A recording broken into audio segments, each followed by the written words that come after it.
मैं हूं गणेश कुमार और आप देख रहे हैं इंडियन ट्रिब्यून न्यूज़। तो आप अक्सर सोशल मीडिया में देखते हो कि बड़े बड़े नेताओं के इंटरव्यू किए जाते हैं या बड़ी बड़ी पर्सनैलिटीज़ को देखते हैं, लेकिन आज हमने जानने का प्रयास किया है कि जो जम्मू का युवा है, जो सोशल एक्टिविटी में भी काफ़ी आगे रहते हैं, आज उनकी भी दास्तां अपने वीडियो के चैनल के माध्यम से हम सुनेंगे। तो आज हमारे साथ बातचीत करने के लिए जुड़े हैं सोशल एक्टिविस्ट और एक युवा चेहरा जिनका नाम है एनके त्रिपाठी, और इनसे मैं जानना चाहूँगा ये कहाँ के रहने वाले हैं और क्या इनकी जर्नी जो है अभी तक लाइफ की रही है। तो सबसे पहले तो मैं सर आपका नाम भी एनके त्रिपाठी जी, आप बहुत सोशल एक्टिव रहते हो मीडिया के माध्यम से, तो आप कहाँ के रहने वाले हो? सबसे पहले मुझे बुलाने के लिए शुक्रिया आपका। तो मैं बिलावर रामपुर से हूँ, तो मेरी पंचायत का नाम कशेड़ है जी, और गांव का नाम देथल जी, जो कि काफ़ी बैक बड़े एरिया है अभी भी। मतलब कम से कम अभी भी अगर नगरोटा से देखो तो नगरोटा हमारा जो बाजार पड़ता है वो नगरोटा है जी। तो ऑलमोस्ट 5-6 किलोमीटर पैदल अभी भी हमें चलना पड़ता है। तो क्या कंडीशन है आपके एरियाज की? क्या रोड की व्यवस्था है, पानी की, बिजली की? क्योंकि काफ़ी वर्ष हो गए देश को आज़ाद हुए, लेकिन आपसे ही पूछते हैं कि जिस एरिया में आप रहते हो किस तरह की डेवलपमेंट आपके इलाके में है?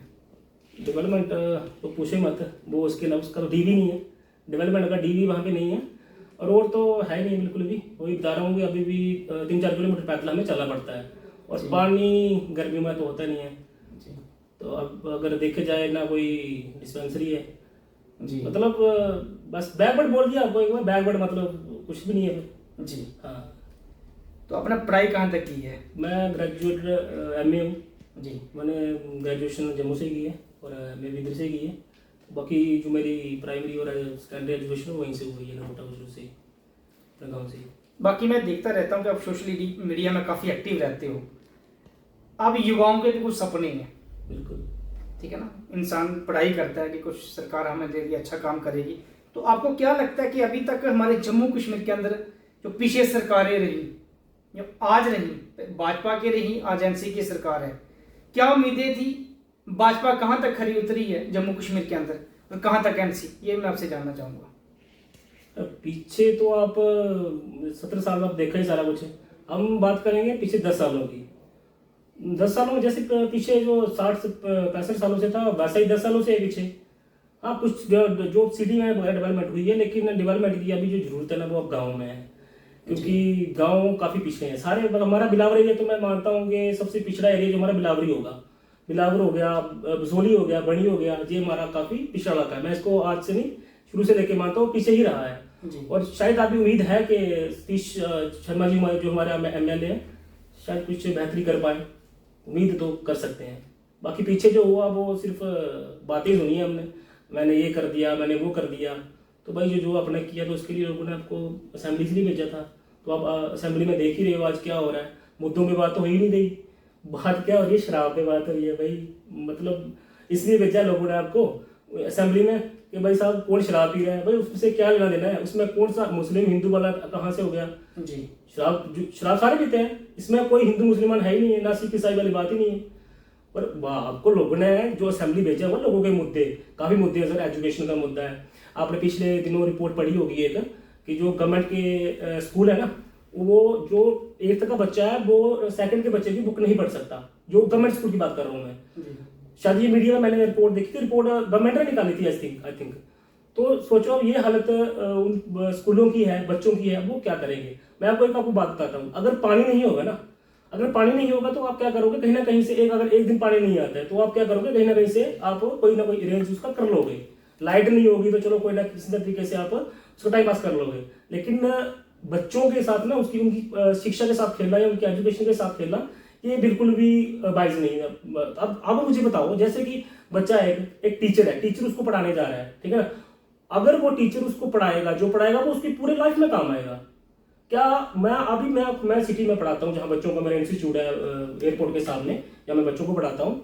तो मैं आपको ये बात बता देता हूँ कि जो हमारे गाँव के बच्चे ना, कि मैं वहाँ में अक्सर ज़्यादा रहता हूँ, तो हमारे बच्चे मतलब उन बच्चों का, जो हमारे गांव के बच्चे हैं स्कूल जो गवर्नमेंट में पढ़ते हैं, और इन बच्चों का जमीन आसमान का फर्क है।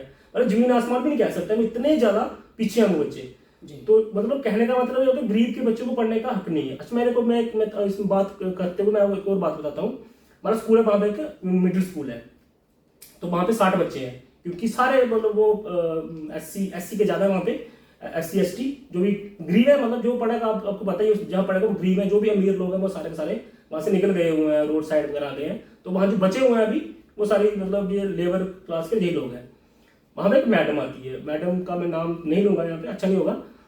तो वो क्या मैम करती है, मतलब उसकी ड्यूटी लगी है वहाँ पे, वो RET है, तो आपको पता है RET पे ट्रांसफर तो होती ही नहीं है। 60 बच्चे हैं, 4 टीचर है वहाँ पे, एक टीचर की जो पोस्टिंग हो जाती है BLO वगैरह, तो वो बाहर रहता है। उस मैडम वो क्या करती है, 2 महीने आती है स्कूल में, क्योंकि पैदल है, 2 महीने आती है, उसके बाद वो क्या करती है घर के पास अपनी ट्रांसफर करवा लेती है। तो मतलब ये मैं ये कहना चाह रहा हूँ कि भाई जो बच्चे आपके साथ पढ़ते हैं स्कूल में, उन बच्चों का फ्यूचर मत खराब करो। अब जो आप इस टाइम में कम से कम 60-70 हज़ार लाख रुपए के आप पे ले रहे हो, कम से कम उसको जस्टिफाई तो करो कि आप जो ले रहे हो बच्चों को आप क्या दे रहे हो, ठीक है, बच्चों को क्या सिखा रहे हो। तो यही बात है। कहीं ना कहीं बात करें तो नालायकी तो केंद्र सरकार की भी रही है या स्टेट गवर्नमेंट की भी, कि स्कूल एजुकेशन की जैसे हमने बात की, इनबैलेंस सिस्टम में काफ़ी वैकेंसीज भी क्योंकि वैकेंट पड़ी है स्कूलों में, काफ़ी 10 साल हो गए जब से भाजपा सरकार आई है, टीचरों की पोस्ट पे बिल्कुल बैन लगा हुआ है, इसको लेकर क्या कहोगे? नहीं, मैं इसके सेंट्रल गवर्नमेंट को रिस्पॉन्सिबल नहीं मानता, ये हमारे लोकल लीडर्स हैं, इसमें सेंट्रल गवर्नमेंट में कोई कसूर नहीं है। देखो मैं आपको बात बताता हूँ, अभी ST का स्टेटस मिला रजौरी वालों को, रजौरी वालों को मिला, रजौरी पुंछ को, क्या बिलावर और बनी सोनी पहाड़ी नहीं जी। मैं मानता हूँ उन बच्चों से हमारे बच्चे इतने पीछे हैं ना कि आप मैं आपको प्रूफ दे सकता हूँ उस चीज़ का, मैं प्रूफ दे सकता हूँ, मैं झूठ नहीं बोल रहा कि मैं से, क्योंकि मैं जाता हूँ, मैं बच्चों को जाता हूँ, ऑब्जर्व करता रहता हूँ, हर चीज़ पूछता रहता हूँ, मैं उस चीज़ का आपको सबूत दे सकता हूँ। ये नहीं है कि मैं यहाँ पे आके बोल रहा हूँ। और बच्चे तो मतलब मैं मानता हूँ उनका फ्यूचर तो डार्क है, बिल्कुल अंधेरे में उनका फ्यूचर है, वो नहीं पहुँच सकते। यहाँ तक पहुँचने के लिए हमने भी जो अपने आप को इम्प्रूव करा है ना, मतलब वहाँ आके जब जम्मू में ग्रेजुएशन करी उसके बाद जो हमने इम्प्रूव करा, अदरवाइज हमने भी उसी स्कूल से पढ़े हैं जी। तो हमें सारी उसकी जो पोजीशन है पता है, लेकिन उस टाइम नया नया RET सिस्टम आया था, तो वो थोड़े जो टीचर सही पढ़ाते थे, नए नए थे। अब तो सर वो फिर वही हो गया कि राम भरोसे स्कूल चल रहा है वो। तो अभी आप देख रहे हो कि जम्मू कश्मीर के अंदर अनएम्प्लॉयमेंट पीक पे है, युवा जो है जम्मू कश्मीर का नौकरियों के लिए तरस रहा है। इसके बारे में आपसे जानना चाहूँगा कि किस तरह से काम सरकार को करने चाहिए, क्या सोचना चाहिए। असेंबली में आप देख रहे हो कौन कौन से मुद्दे उठ रहे हैं, जैसे आपने शराब की बात की, यहाँ अभी मुद्दा उठा था सैलरी बढ़ाने का MLA की, लेकिन डेली वेज के मसले हैं, अनएम्प्लॉयमेंट है, युवा जो पढ़ा लिखा है, इसको लेकर आप सरकार को क्या मैसेज देना चाहोगे? MLA की पे तो बढ़नी चाहिए ना, इतना काम कर रहे हैं, आपको पता नहीं है। मतलब असेंबली में जाते पूरा 2-3 बंदे रखे, पूरा वो चिट्ठा लेके बोल दिया वहाँ में, और बाकी एक दूसरे को गाली निकाल ले, वो तू ये कर रहा है, वो तू वो कर रहा है। और शराब, अब मतलब मैं यहाँ क्या बोलूँ, अब शराब ये वो मुद्दा है। अब मेरे को बताओ, वहाँ पे मुद्दा होना चाहिए जॉब्स जी, हेल्थ पे, एजुकेशन पे, उस पर बात करो ना, उस पर लोग ने आपको उसके लिए वहाँ पे भेजा है भाई। अब कोई ये भेजा कि शराब बैन करो, चलो शराब बैन होगी ना, हम मुझे नहीं कह रहे कि नहीं करो, बैन करो, आप कोई चक्कर नहीं है। मेरे को एक बात बताओ, शराब बैन करने से क्या आपके सारे मुद्दे सॉल्व हो जाएंगे?